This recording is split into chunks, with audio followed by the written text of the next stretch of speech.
grantee participants featured today are James Salanga, Ryan Sorrell, and I am your host, Ty White, principal with ZEAL Cooperative. Today's topic is so important: resisting exploitative capitalism, redefining media ownerships, and sustainability. Personally, I'm a member of ZEAL Cooperative, and it's a cooperative of creative professionals. As we all know, we are committed to creating new operating structures for the ways that Black artists and creatives are able to thrive from their work. Similarly, our discussion today is about how media organizations can redefine ownership and sustainability outside of a capitalist system, demanding that we put profits over people, over missions, and over the communities that we are meant to inform and to serve.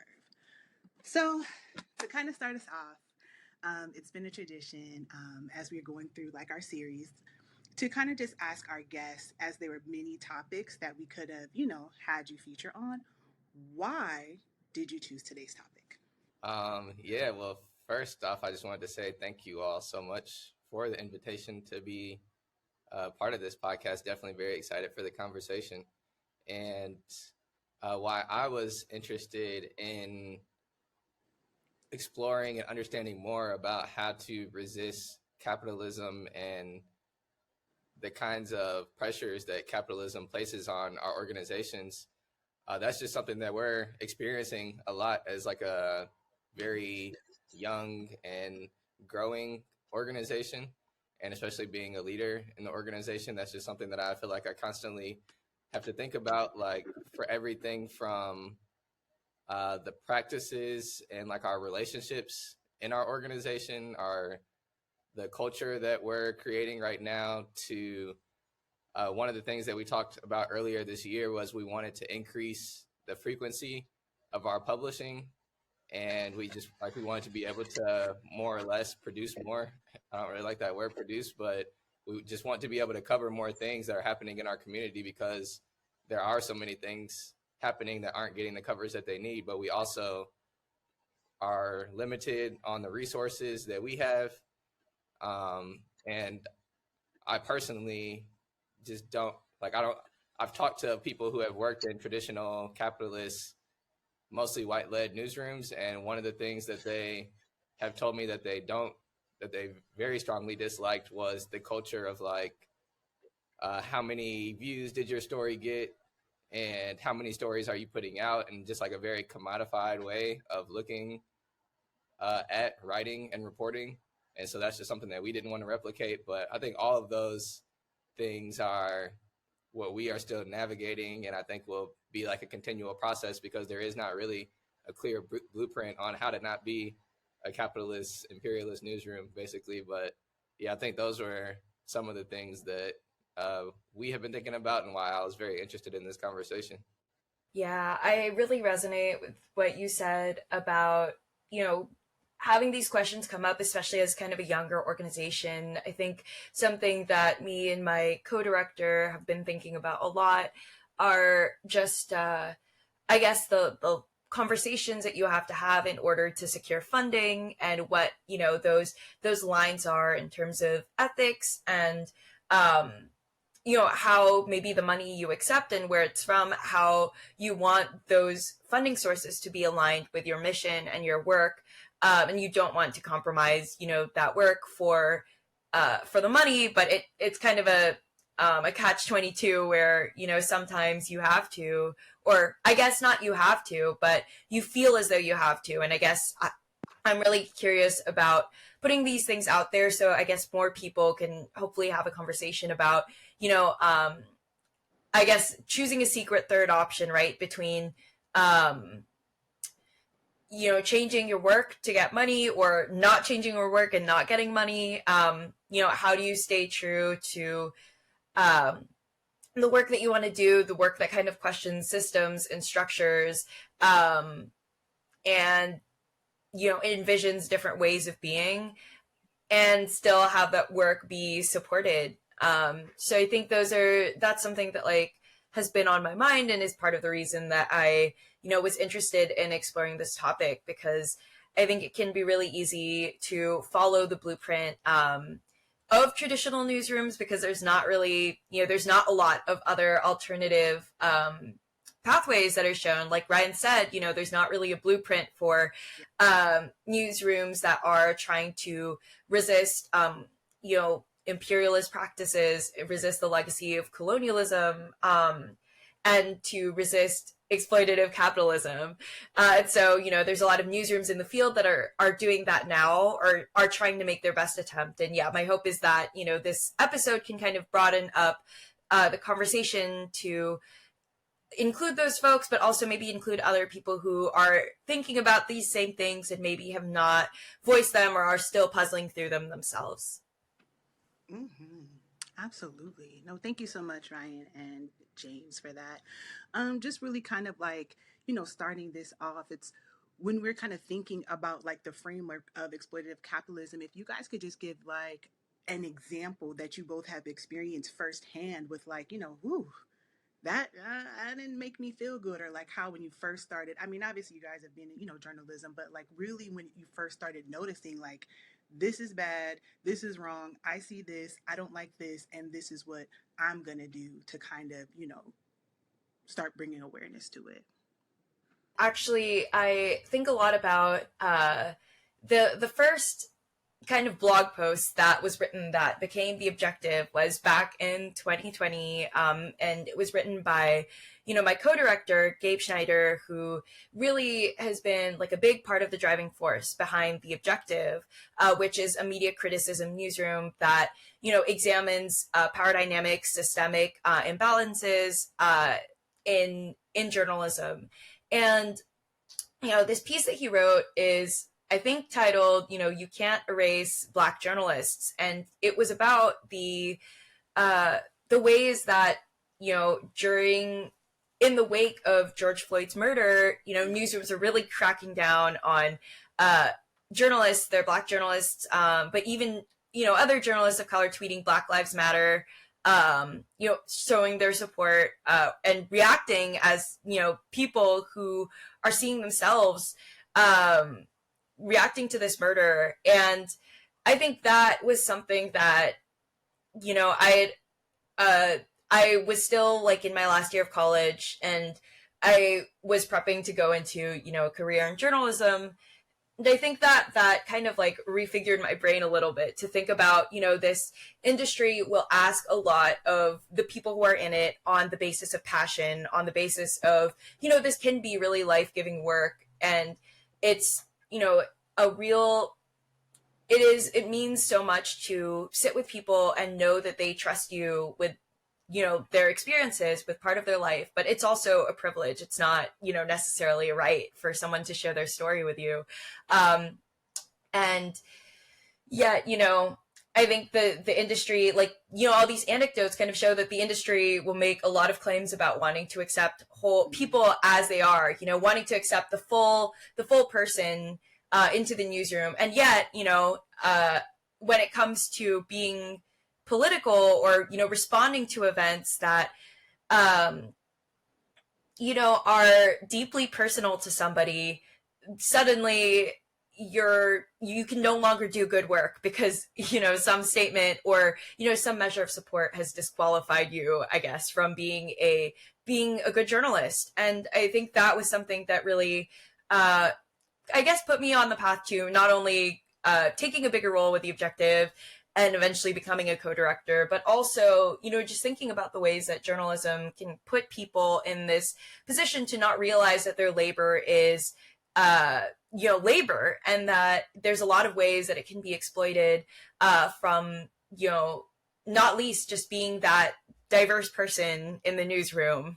So, that expertise can be really something that the newsroom lacks, but maybe they are not going to recognize that or really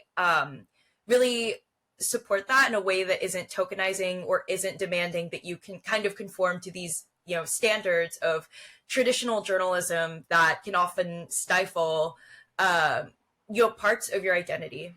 Definitely, yeah, I resonate with that a lot for sure. I think specifically prior to me even launching the Defender, like part of the reason that I did decide to launch the Defender was because I was very active in organizing. I've been an organizer since I was in college, starting in like 2013, 2014, which was pretty much the beginning of the Black Lives Matter movement, the modern Black Lives Matter movement. And that was like directly, I think my freshman year was when Trayvon Martin was killed. My sophomore year was Michael Brown. And then Sandra Bland, Rakia Boyd, all of that pretty much happened. And then when I graduated, I was just working for a few years, and that led up to 2020.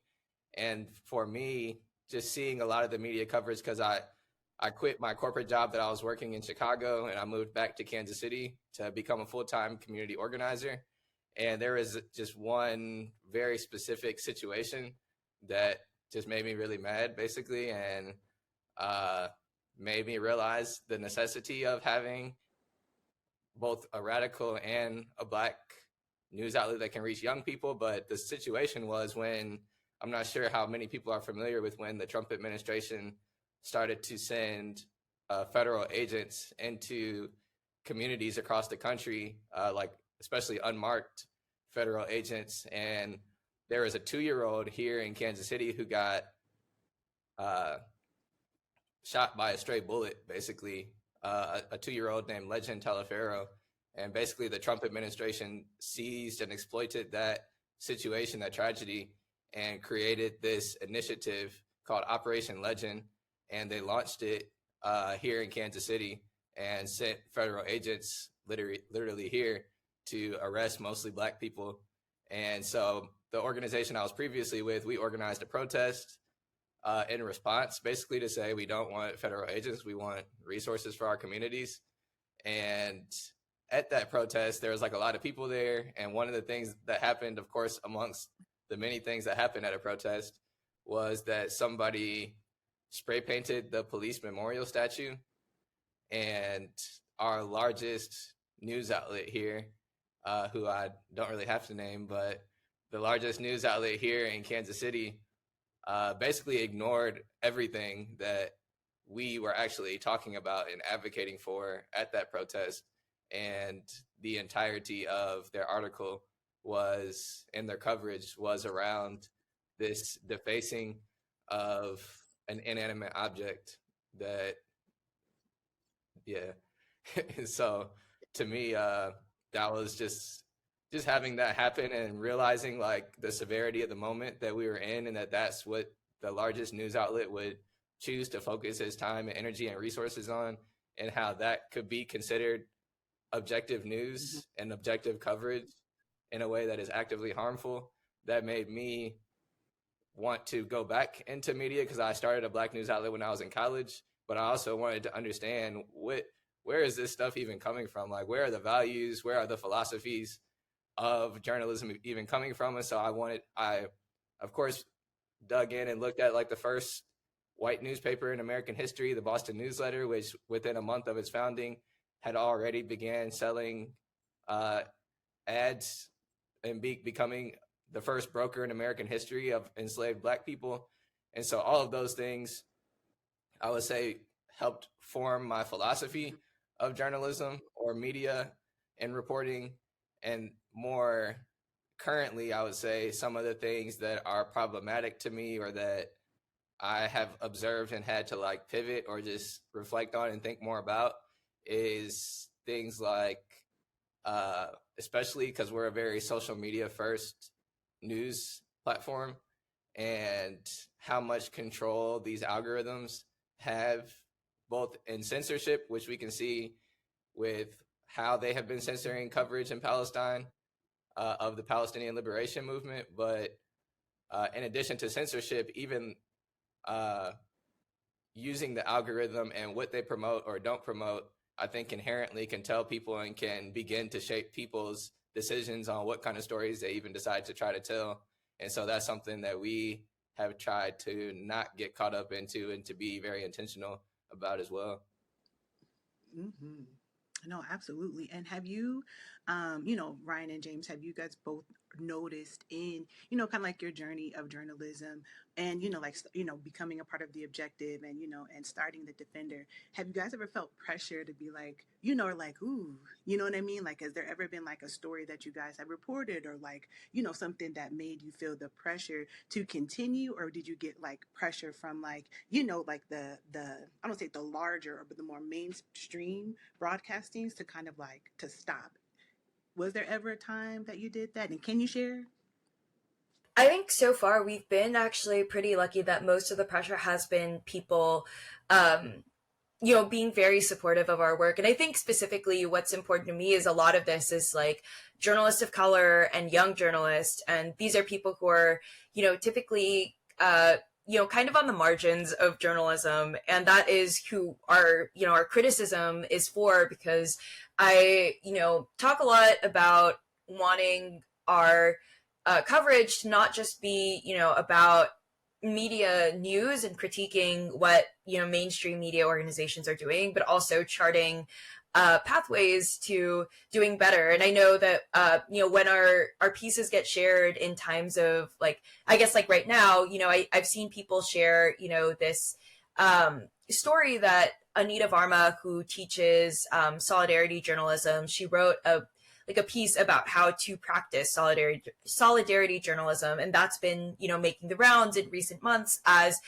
more and more journalists are kind of seeking to understand how to more accurately cover what's happening in Palestine, in light of all the analysis that has been coming out, and also just the what you can see with your own eyes about this biased coverage that has been coming out of a lot of mainstream media outlets. And so I think that has been really affirming for me personally, is to see things like that come up in these conversations, because that is the goal, is for, these like pieces, these articles to kind of bolster people's faith in themselves to do better work, but also to encourage people that there is better work out there, even if you have to be the one who writes it, even if you are the person who is building it. Like, there's other people who are striving towards those things. And so, you're not alone in your hopes and your struggle for, a better media landscape and better journalism, even if it,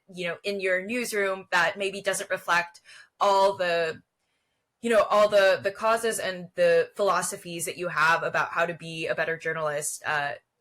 Outside of the scope of that newsroom, there are still people who are working towards the same thing, who are there to support you. So that has been, I think that is more of the pressure that we've experienced. I think there's been a couple instances where, we did an investigation on some of the conversations and kind of the way that the Texas Observer had gone through some kind of management shifts. And that was something that, I think reflected a lot of the workers' experiences, but also kind of stoked some ire from the newsroom.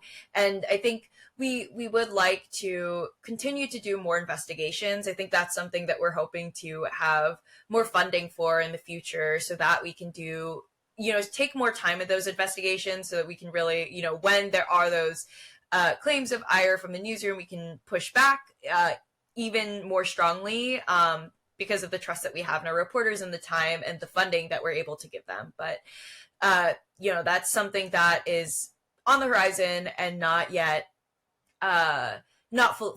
fully actualized. But I'll pass it to Ryan, because I think I'm starting to get off topic a little bit. All right. That's all right. I think those are all definitely super, super insightful. Yeah. And also, Dr. Varma is one of my favorite people for sure. So, because actually, whenever I first came into returned basically to media, as I was mentioning, and I was like searching for knowledge and understanding both around the inception and like creation of these philosophies and values and so-called journalistic canons. When I was trying to understand those, at the same time, I was like seeking information on how to do it differently. And Dr. Varma was like one of, I would say, the people in scholarship that I resonated with the most as I was seeking out that knowledge. in addition to, for me, one of the biggest blueprints that I would say has been just the history of the Black press itself.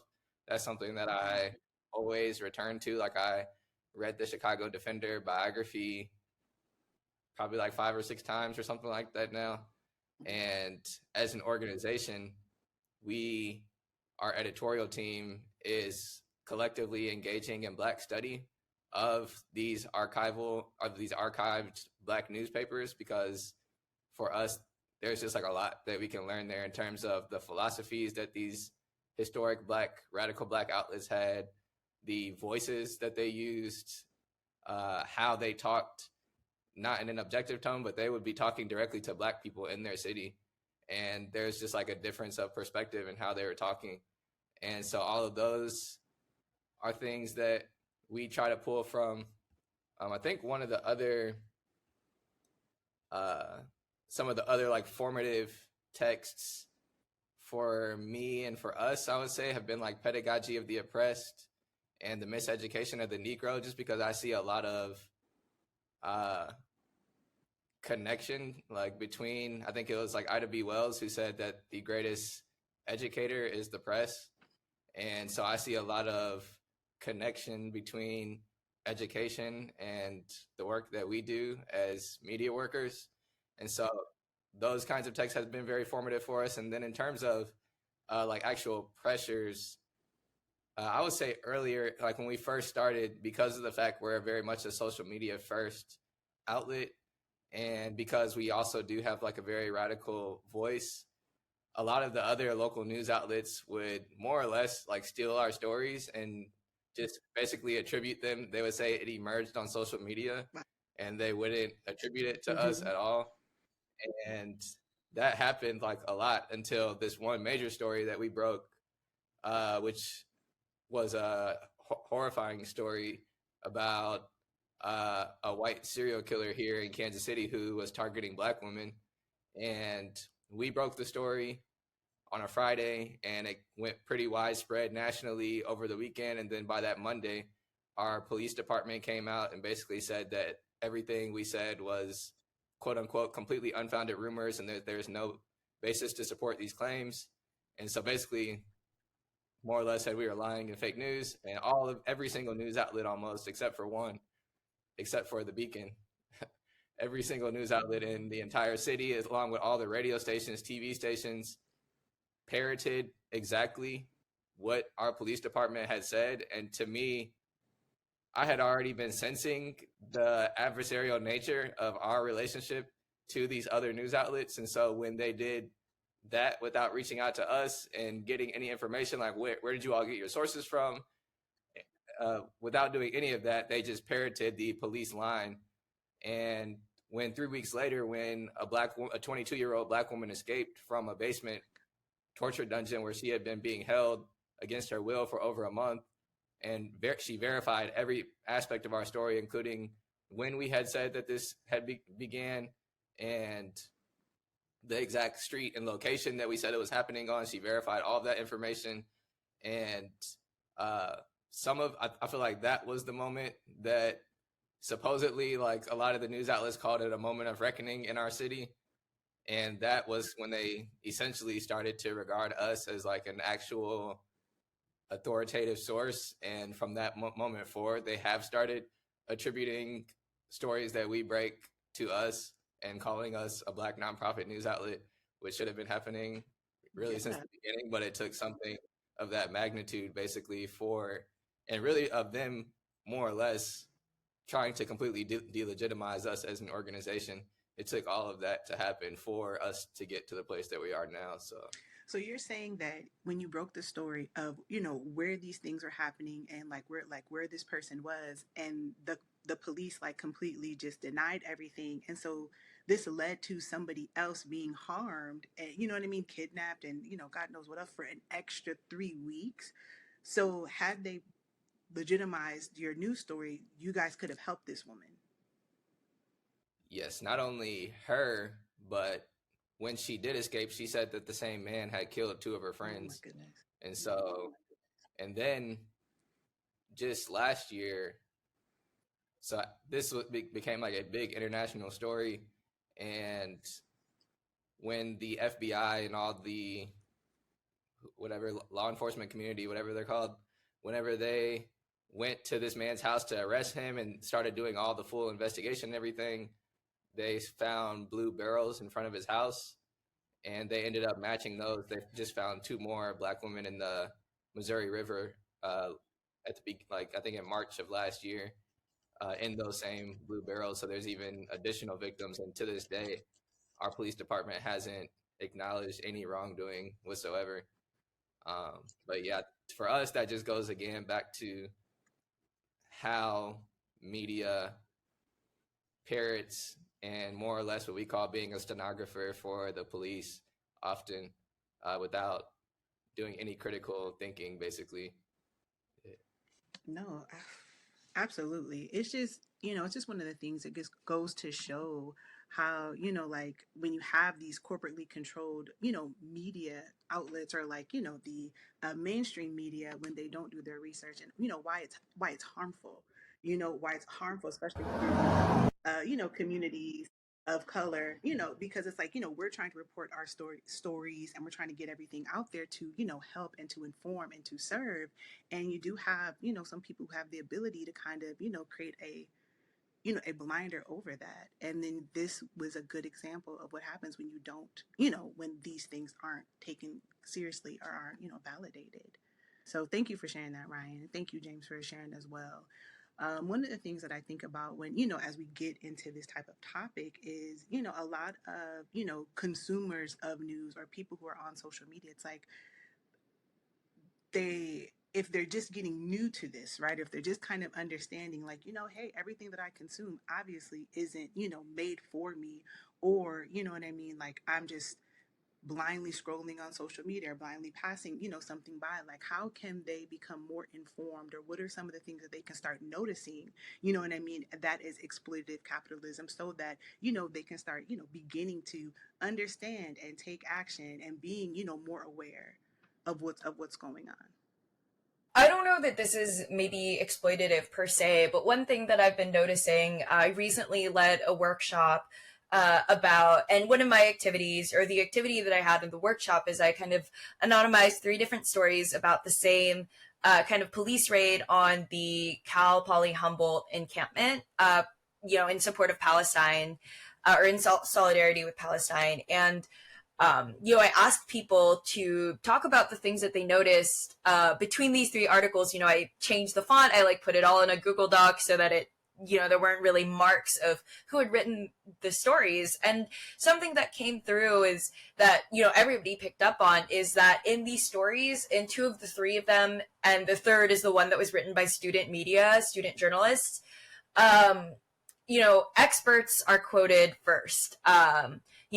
They didn't have a quote from a student who was impacted by the raid at the top. It was, experts commenting on the situation first. And I think that that's one thing that maybe people can look out for is, understanding, maybe going beyond exploitation and looking at framing, where's this news outlet coming from, and how are they really committing to centering those who are most impacted by something, and not the property most impacted. I think that's another thing that was coming up in these stories about the police raid, is that there's this fixation or this focus on talking about the amount of property damage, before you talk about the impact that a police raid has on students, in the middle of the night, or, late in the night, when presumably, community members who could come witness are sleeping or about to go to bed.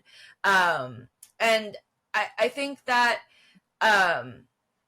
it's, I think maybe there is an element of exploitation there, in the sense of, you are seeking these stories from protesters, you're seeking these stories from vulnerable people, or people who have been made vulnerable or more vulnerable by an event like a police raid, and you're still choosing to put the experiences of the people who have power, who have, ownership of in some way of this property first. And so I think that's one thing. I think another thing maybe to think about is, the pace of stories. Are reporters getting a chance to like really sit with and really take time to report on stories, as opposed to kind of the approach where it's, if it bleeds, it leads, instead of taking the time to kind of sit with a story and kind of to, Ryan's experience, like trust the people who are telling you what's happening, over law enforcement or over other authorities. I think that's maybe another thing to look out for. How do these publications, how do these stories, or this reporter specifically, how does their coverage, try and give voice or acknowledge the power dynamics that exist in society, and also, the power dynamic that exists between a reporter and the news outlet they belong to and somebody who is being interviewed. Yeah, I don't think I can say that any better. So I think the only um, thing I would probably add is, for us, I would say, just as an entire organization, political education is like super, super, super important, because like we as an abolitionist internationalist organization, we, for us, like that is the most grounding foundation of everything that we do, because like in addition to being a news outlet, we also have like a free clothing program. We do grocery buyouts in Black neighborhoods. We do like open mic nights and stuff like that. But everything that we do has to be informed by our like ideology and our philosophy, essentially. So yeah, I would say for us, just like having or continuously engaging in political education, I think can help just generally, because I think there are like these very tactical things, which we do teach those like more tactical things, like James was mentioning, for instance, like I've covered or like I've seen stories here in Kansas City where the police will kill someone and like a police officer gets shot in the leg and survives, and like they'll lead the story with police officer shot in leg, man dies, and it's like prioritizing like a small injury basically of a cop, uh and then just like tagging on the fact that someone was actually killed by the police at the end of it, and or using passive voice when talking about police and using phrases like officer involved shooting instead of police murder man or something like that. Like all of these, or there's another situation with that. I'm pretty much referencing the exact same story that happened here in Kansas City with a man named Malcolm Johnson who was killed by the Kansas City Police Department. And the original reporting that came out basically said man who was engaged in shootout with police got killed or something like that. And that was like the prevailing narrative, was that this man, Malcolm Johnson, was shooting at the police, that it was a shootout. And more or less, if you frame it that way, the people will come to their own conclusion that he deserved to die, basically.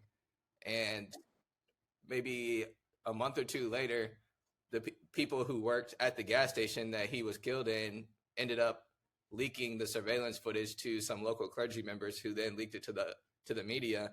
And you can watch the video yourself on YouTube, but what we see with our own eyes, which is completely different from what was written in the official police report, was that Malcolm was unarmed the entire time, and that he was being held down on the ground by 3 to 4 police officers before one of them shot him from point blank range, basically.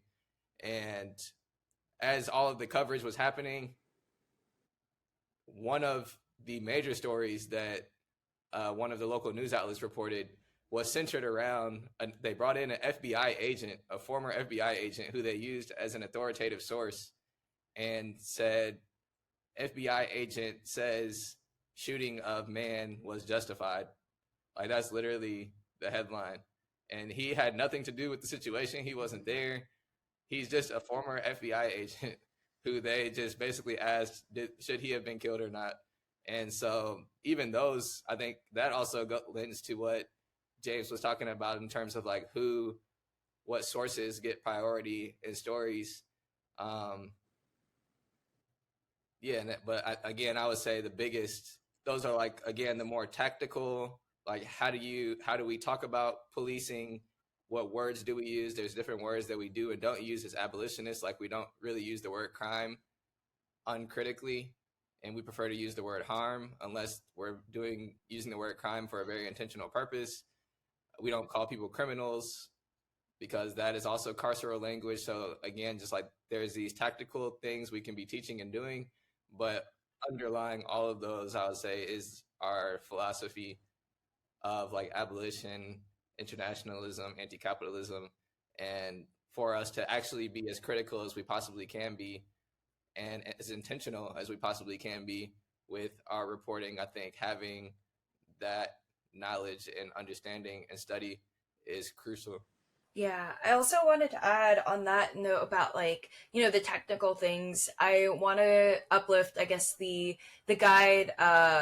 I think it's a PDF called "Don't Be a Propagandist," and it's kind of it's like a basically beginner's PDF for folks who are trying to move away from more carceral language in their reporting. I believe it's produced by Interrupting Criminalization.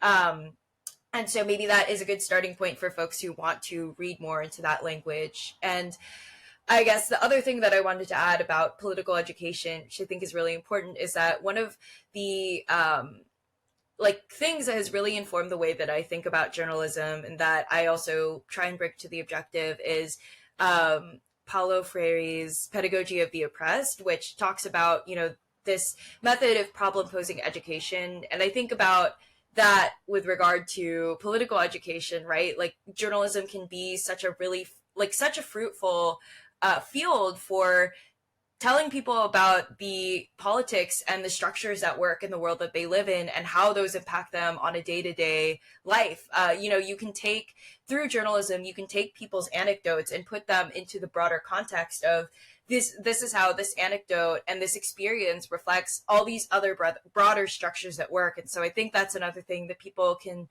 look for, or if they are journalists doing reporting themselves, strive towards. What are the historical touch points, for the moment that you're reporting on, and what is the, kind of sociological and just the kind of broader context that you're seeing at work. Like, I think another thing that kind of comes to mind with that, going back to, Palestine solidarity protests, things like, barricades and sit-ins, those have historical precedent. People will report on them as though it's something so egregious, as though it's never happened before. But, even, speaking as somebody in California, the University of California itself has published an article on its website about how a sit-in at UC Berkeley helped support the ending of the divestment of the UC from investments in the apartheid government of South Africa. So even these institutions themselves acknowledge that there is historical precedent for these things that, it can be easy to look at the conversations on social media or talk to people who are maybe only looking at these protests or these protest tactics as things that are happening in this current moment. But I think it's really important for journalists and for journalism to capture the full breadth of the fact that, these things are not new. And a lot of times things that we see are just building on what has happened in the past or what is, currently happening in other parts of the world. No, absolutely. Thank you so much, James, for adding on to that. And thank you, Ryan, too, as well. I just want to say, before we close, it just seems like, obviously the objective and the defender are, such blessings to your communities. And I just want to, help everybody to understand, like, where can they get in touch? Where can they support? How can, we continue these conversations, moving forward? Well, the first thing I would say is that everything, like, I think we have, of course, been touching on like a lot of accountability and like policing and all of these things, but it is it can be a very invigorating and like life-giving practice to be engaging in journalism. And like there's other of course, everything is not always accountability. Like we do like Black Student of the Month, and we cover like a lot of exciting, beautiful Black things that are happening in our city as well. And so I just think that, as abolitionists, as an organization that's an abolitionist organization, at the same time that we're dismantling things and seeking to dismantle systems and structures that we think are very problematic, we also are seeking to build new worlds and new ways of engaging with it. So yeah, I just think that is important. But in terms of getting connected, we're definitely most active, I would say, on like Instagram, TikTok, Twitter, and our handle on all those is Kansas City Defender. And definitely everything on our website is free. And I also highly recommend people sign up for our email newsletter, which we send out once a week, which includes both local and global perspectives, radical perspectives. We just covered Haiti this past week. We frequently cover Palestine. But yeah, hopefully people will connect with us that way. Absolutely. Thank you, Ryan. James? Yeah. I also want to echo like the first part of what Ryan said too, that journalism can also, like, part of what is life-giving about journalism is being able to uplift and support, things that people are doing to bring joy to their community, and like little community victories here and there. Yeah, like Ryan said, it doesn't just have to be accountability. I think that those kinds of stories, about like a pop-up maybe that is, really reflecting, maybe a type of cuisine that doesn't have a lot of like institutional support in your city, like that too is journalism, and that can be really important work as well, or is really important work as well. I think for us, we have been kind of in a transition mode, but are hoping next month to be able to have greater capacity. And so you can follow along with us at our website, objectivejournalism.org. You can subscribe to our newsletter, which comes out twice a month. It's been a little wonky schedule-wise because of some capacity issues and team changes, but next month we are hoping to be more on track with that, and that's at objectivejournalism.org/subscribe. It's kind of like media criticism headlines and a top story about, kind of the biggest media criticism, or, biggest event in media of the week, or, of the past 2 weeks, with our lens about, how systemic injustices or imbalances and power dynamics in media are impacting how a situation is playing out. And we also include some events and helpful like style guide links in our newsletter as well. So it's not all it's not all this compilation of media criticism and media news, but that is there as well. And then you can also follow us on social media. Our handle on Instagram is at Objective Journalism, and our Twitter/X handle is at ObjectiveJRN.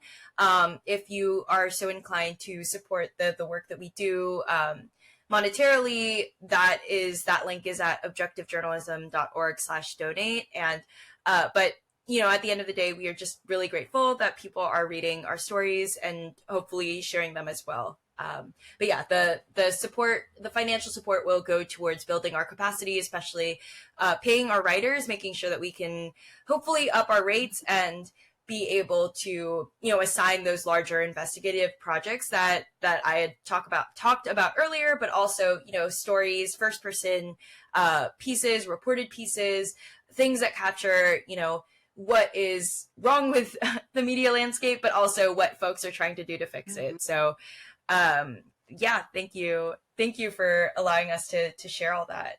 No, absolutely. Thank you both for being here. Thank you both for being guests today. And yeah, guys, this was the Infinite Patterns of Kaleidoscope podcast, and we are signing off. Thank you both, Ryan. Thank you, James. Any last words before we part for this? I would say this evening, but it's still the afternoon. Let me start there. I don't think so. Just thank you again. Appreciate it. It was a very insightful conversation. Yes, absolutely. Yeah. Thank you so much. All right. Thanks, everybody. See you next time.